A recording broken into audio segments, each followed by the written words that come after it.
These are the foods that you should be eating on an anti-inflammatory diet for breakfast, and the ones that you're eating right now, well, you should probably throw those in the garbage.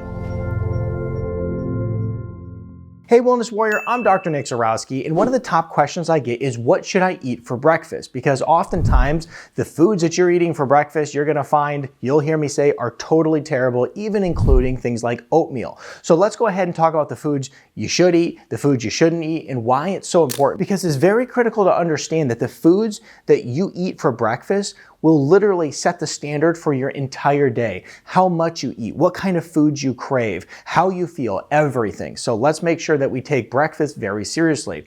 Now, the first thing that I want to point out is the standard foods that are eaten every day are horrible for you. They're rich in carbohydrates, they're rich in sugar, they're rich in a lot of processed artificial ingredients, and they are really destroying your health. So things like the foods that I grew up with, which the average person is eating, things like pastries, cereal, right? And the thing is about this is like when you look at many of these breakfast foods out there, they're loaded with logos and advertising that says things like all natural or approved by the American Heart Association or enriched with vitamins, right? This is very common in the cereal industry. They have lots of cool characters on it. Kids love it. I get it. But the fact is this stuff is total garbage.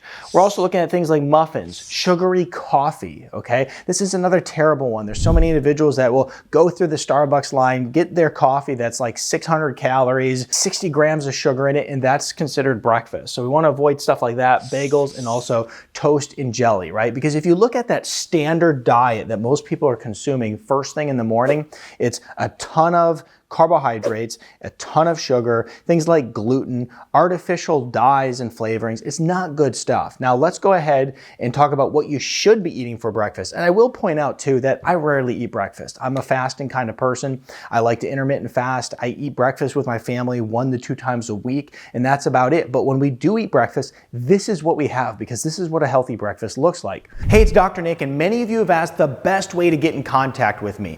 Go ahead and text me at 586-800-1642. I'm here to help you transform your health naturally because true health only comes naturally. So text me at 586-800-1642. I'm here to support you in your health goals for life. Let's get back to the video. Now, we're going to start with fruit. Specifically, we like to use berries when we have fruit for breakfast because these are going to be the most micronutrient dense fruits that you can eat.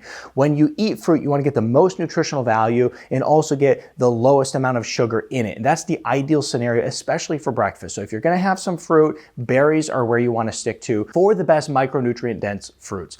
Now let's go ahead and talk about eggs, okay? And eggs are interesting because you can eat them so many ways. You can eat them over easy, you can have them hard boiled, you can make an omelet, whatever you want to do. But we know that eggs are really beneficial. They got good amounts of amino acids, they have vitamins in it, they have choline, which is really good for your body. You're also going to get good healthy fats. It's really good, well-rounded food right there. And the fact is eggs are called nature's multivitamin, and that's for a good reason. Now, eggs are a great way to make yourself a healthy breakfast that is really, really easy to make. So I love using eggs as part of a healthy breakfast. Now, yogurt is another great option here. You're getting good healthy fats, you're getting probiotics, really good for your digestion. And what you can do is you could add some berries in it, you could add some honey to it. And whenever you get a yogurt and you have that for breakfast, you always want to get just a plain yogurt, no sugar added, something that is organic and good and healthy, okay? Because that's where you're going to get the most benefit. We also want to get full fat because we want to get the benefits of that fat. Now, when you look at things like yogurt and eggs, what you're seeing here is you're seeing a little bit of a pattern, right? You're seeing protein and fats. And all the research basically tells us is that when we start our day with protein and fats, we eat less food throughout the day. When we start our day with protein and fats, we crave less sweetened and sugary foods because we don't have a blood sugar spike early in the morning. So we want to make sure that we eat proteins and fats not only to nourish our body correctly, but we eat them in order to have a better day ahead of us. Because, you know, if you imagine eating this food right here, and then you have cravings all day and you're craving sugar, it eventually is going to lead to you overeating and gaining weight and eating a lot of foods that you shouldn't be eating. Whereas those who are eating the fats and proteins, they don't overeat. They actually tend to eat almost as much as 500 fewer calories throughout the day and overall are much healthier for it. Let's talk about proteins. You could have things like bacon, sausage. You also could even make yourself a good protein shake. These are all really good options for a healthy breakfast. Smoothies are great too. I love smoothies because you can add add so many good components of healthy nutrition. You could add fats, you could add berries, you could add leafy greens, you could add your protein. You can add so many good things into a smoothie and make it deliciously healthy. You can even add lots of good healthy micronutrient berries. And so it's a good way to incorporate all the things you need in the morning. And I tend to like to make a smoothie and have a little bit of fun with it. You know, it can be enjoyable coming up with different concoctions and also just seeing how much nutrition we can pack in one single smoothie. It's kind of fun. So anyway, we can also look at things like a breakfast skillet. In our house, we do this all the time when we have big family breakfast.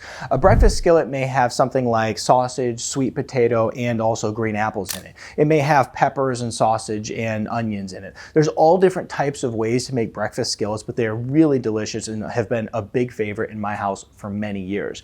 So whenever you're thinking about anti-inflammatory breakfast and healthy breakfast, remember that this is what you want to stick to, and this is the type of thing you want to avoid. And I want to talk about oatmeal real quick because I tend to get attacked a lot online when I say don't eat oatmeal because it's not a healthy breakfast. One of the big problems you have with oatmeal is oats are highly sprayed.